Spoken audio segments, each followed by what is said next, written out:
24.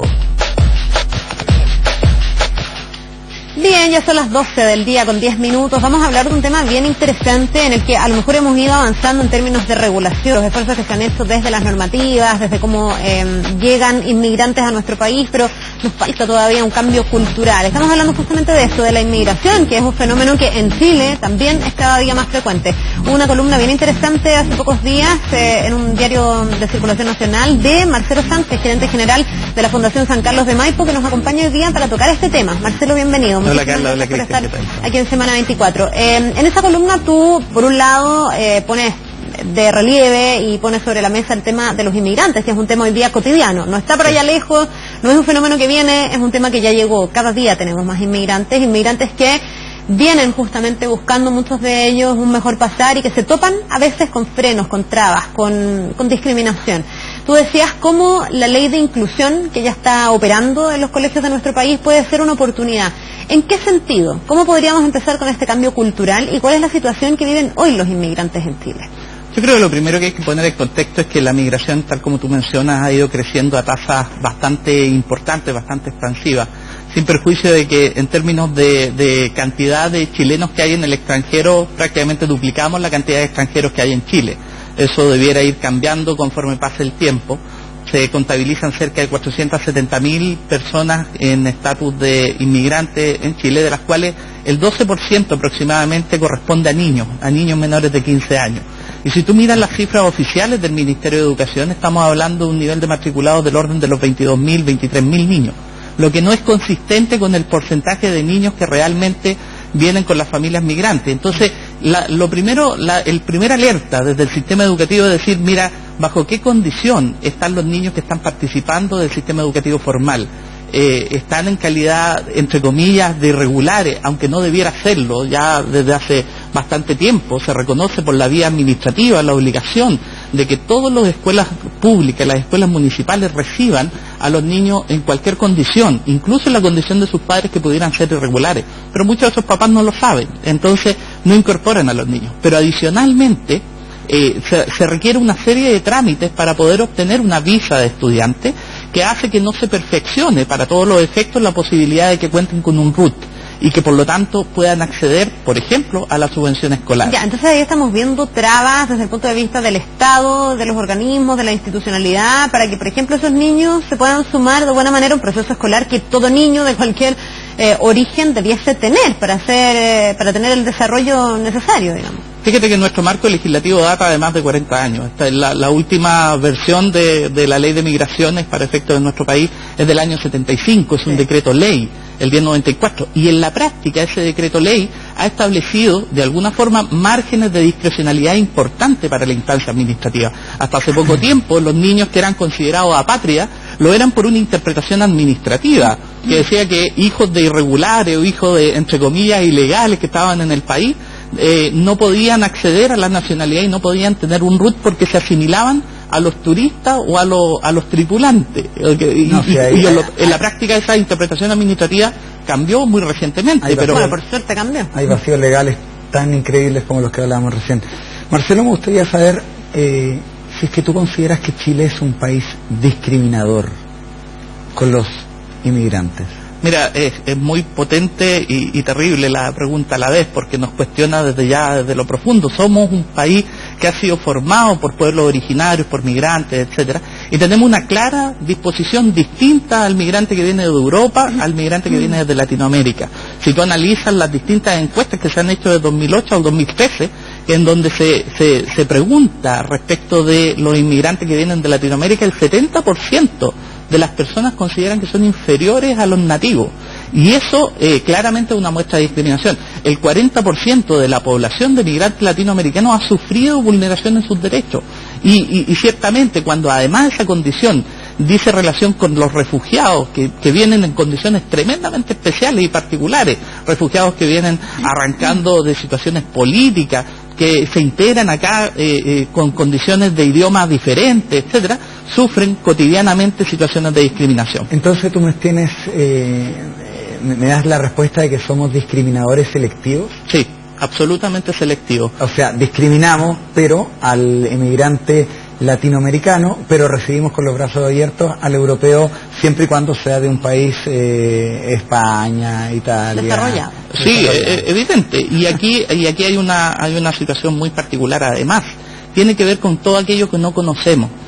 El mejor antídoto contra la discriminación es poder interactuar efectivamente con personas de una cultura distinta. ¿Y por qué ocurre eso, Marcelo? ¿Por qué el chileno se comporta diferente con el emigrante de país desarrollado versus con el de un país que sea más cerca de acá en la región? Porque hay una percepción equivocada respecto de lo que significa la migración en general cuando es de carácter económico o temporal. Cuando nosotros veíamos la migración del siglo XIX, del siglo XVIII, que era una migración colonizadora, es decir, gente de Europa que viene, que se va a los extremos, desarrolla una economía, desarrolla un lugar, etcétera, no es amenazante, porque no está en mi entorno laboral, en mi entorno económico, en mi entorno inmediato. Sin embargo, esta otra migración es una migración de adultos jóvenes, estamos hablando de gente entre los 20 y los 35 años, en plena edad laboral, en plena edad productiva, que ya no llega a zonas aisladas donde hay que colonizar, sino que llega a zonas urbanas, donde evidentemente sus niveles de productividad, y fíjate, algo que muchos reclaman, dicen, oye, pero ¿cómo le vamos a dar los mismos derechos a los migrantes que a los nacionales? Si nos viene a quitar el trabajo, más bien pasa lo contrario, porque no lo hacemos, porque no fiscalizamos, porque no resguardamos, logramos que el trabajo precarizado sea más económico y en definitiva final se termine optando por un inmigrante al que le voy a tener que pagar mucho menos que a un nacional que me tendría que pedir muchas más cosas, salir más caro, etcétera. Un círculo vicioso. Y por eso que es importante una ley que sea inclusiva, que respete los mismos derechos que los nacionales. Eso mismo va a contribuir a que la calidad del empleo realmente no se sienta ni amenazada por este tipo de vulneración. Marcelo, yo te contaba fuera de cámara, me tocó hace, creo que ayer o antes de ayer, entrevistar a una científica, a una economista que vino a la mañana informativa y que estaba casada, vino con su marido, digamos, un señor negro, y yo le digo, ¿de dónde es tu marido? Del Congo, me dice. Yo siempre pensé que era de Colombia, Haití, que es como la mayor inmigración, me llamó la atención que fuera del Congo. Le digo, ¿y se ha acostumbrado él? ¿Cómo le ha ido en Chile? ¿Ha vivido alguna situación de discriminación? Y me sorprendió su respuesta porque me dijo, todos los días. Vivía hace no sé cuántos años en Chile, todos los días. Me dijo, y particularmente de la gente más vieja. La gente los adultos mayores, que a lo mejor, yo no sé si tú ves un desfase entre lo que le puede pasar a un adulto mayor con la inmigración respecto de lo que le puede pasar a un joven, que sí. Uno lo ha visto más. Antes ver a una persona de raza negra en Chile era una cosa como, wow, uno no lo veía nunca. Hoy día uno lo ve todos los días, cosa que a mí me alegra profundamente, pero no sé si todos estamos respondiendo de la misma manera. A lo mejor quienes vienen siendo más viejos, digamos, están un poco más reacios. No sé si tú compruebas lo mismo que ella me contaba. Sí, lo que pasa es que, tal como te decía, el mejor antídoto contra la discriminación es poder convivir, y convivir desde la multiculturalidad. Fíjate que la respuesta que muchas veces se da en el marco de la escuela es una respuesta de la asimilación, no de la multiculturalidad. Cuando, por ejemplo, los inmigrantes palestinos o musulmanes tienen que usar su ropa, bueno, y en el colegio se queda pasivamente y dice uno, ¿sabe qué? Que se la saque, que se asimile, y no hay un esfuerzo por reconocer esa multiculturalidad y esa riqueza.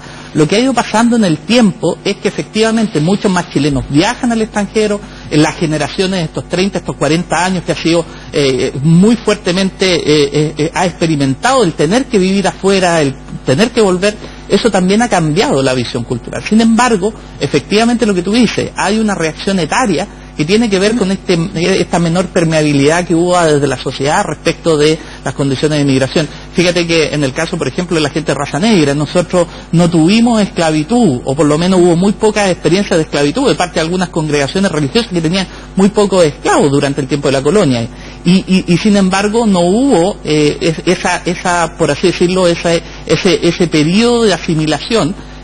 Pero los factores de discriminación siempre estuvieron presentes, y lo hemos visto con los pueblos originarios, o con quienes, por ejemplo, tenemos la piel un poquito más oscura. Es decir, las personas, de alguna forma, tienen en su experiencia cultural la posibilidad de ir sanando estos factores de discriminación. Ahora, de lo que estamos hablando, cuando lo llevamos a esto de los grupos etarios, a mí me resulta esperanzador.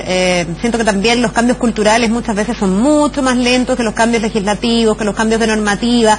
Podemos hacer un montón de esfuerzos normativos, como lo que tú decías de los hijos, que a lo mejor son de efecto instantáneo, pero el cambio cultural es más lento. Y si hoy día vemos que a lo mejor las nuevas generaciones están más abiertas, podemos tener mucha más esperanza de que acá a unos años los niños que hoy día están en el colegio y con colegios realmente inclusivos, a lo mejor un día Chile sí sea un país realmente integrador con el que viene de un país donde no lo ha pasado bien, porque generalmente esa es la situación. De todas maneras, y ahí está la oportunidad de la ley de inclusión, pero no basta que la ley de inclusión lo declare, tiene que proporcionar los recursos. ¿De qué me sirve si no existe, por ejemplo, la posibilidad de que los haitianos puedan contar con un profesor que sepa hablar creolé, por ejemplo?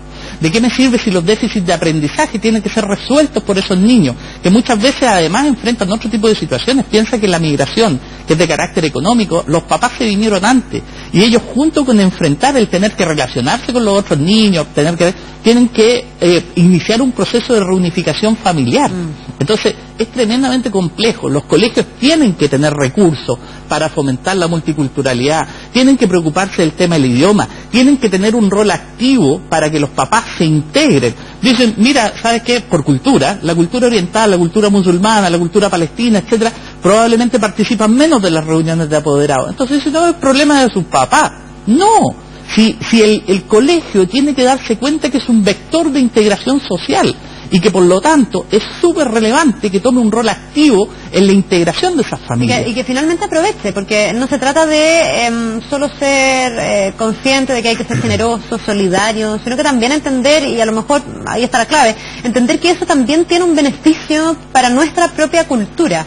Un niño que aprende a tolerar la diferencia, a entender y a enriquecerse de la diferencia desde muy chiquitito, probablemente va a ser mucho más tolerante de adulto. Hay que ver lo que le pasa al mundo con la intolerancia y pensar cómo a nuestros niños les estamos contando que no somos todos iguales físicamente a lo mejor, pero que todos tenemos una opinión legítima, un derecho a vivir la vida en paz, etcétera, en conjunto, y enriquecernos mutuamente. Y tenemos que irnos preparando. Nosotros somos un país destinado con vocación internacional, somos un país abierto que necesita preparar a su gente para eso, y eso se hace en el marco de la tolerancia con el vecino, de la tolerancia con los pueblos originarios, de la tolerancia con toda la sociedad en su conjunto.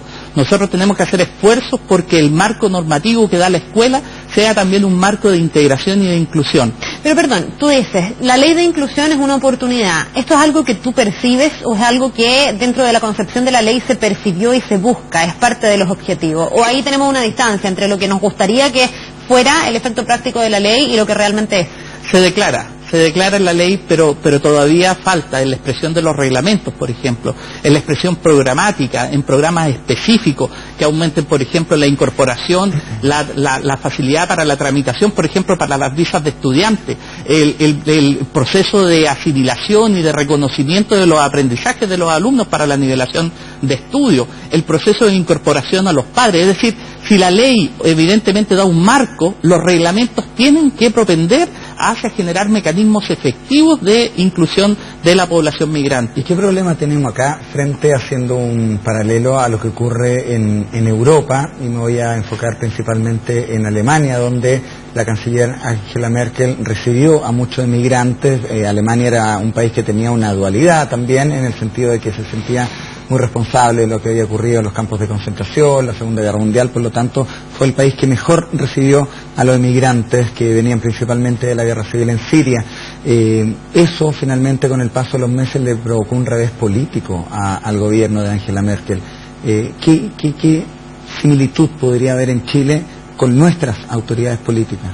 ¿Cómo lo ves tú en el caso, por ejemplo, de los colombianos en Antofagasta o los peruanos en las ciudades de Arica y Iquique?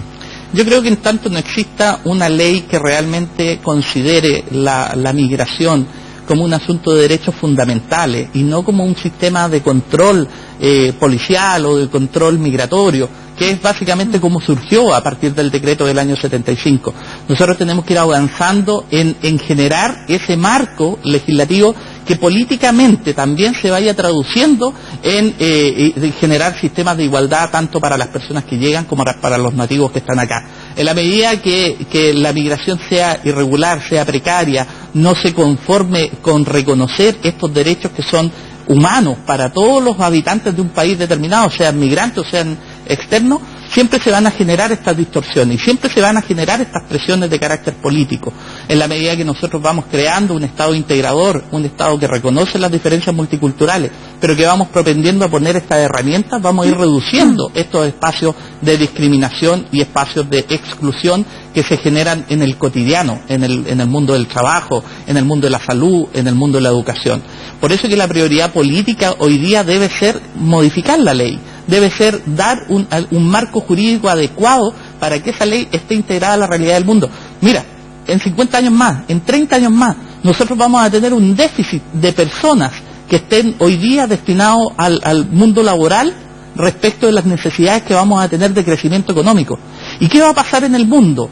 Toda la legislación va a estar concentrada en promover estos derechos fundamentales, en promover sistemas igualitarios de acceso a bienes y servicios para migrantes, y nosotros con una legislación atrasada vamos a ir en desmedro de toda esa cantidad de personas que pueden ser atractivas para que podamos desarrollar nuestra economía, nuestra sociedad, etcétera. Nosotros no podemos quedarnos atrás del contexto mundial internacional. Nosotros estamos hoy día entrando a tasas de ralentización de crecimiento poblacional que no van a ser consistentes con las necesidades de crecimiento económico que tiene nuestro país vía de desarrollo.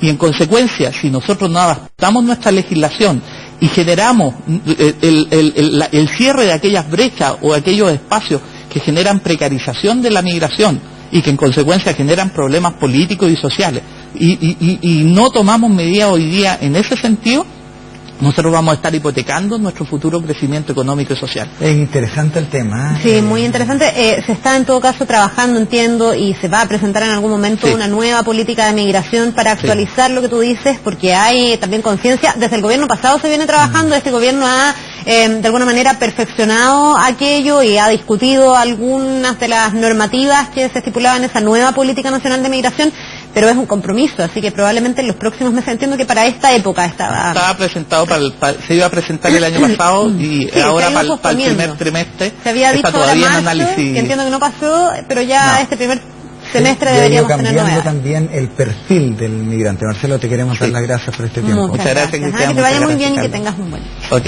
muchas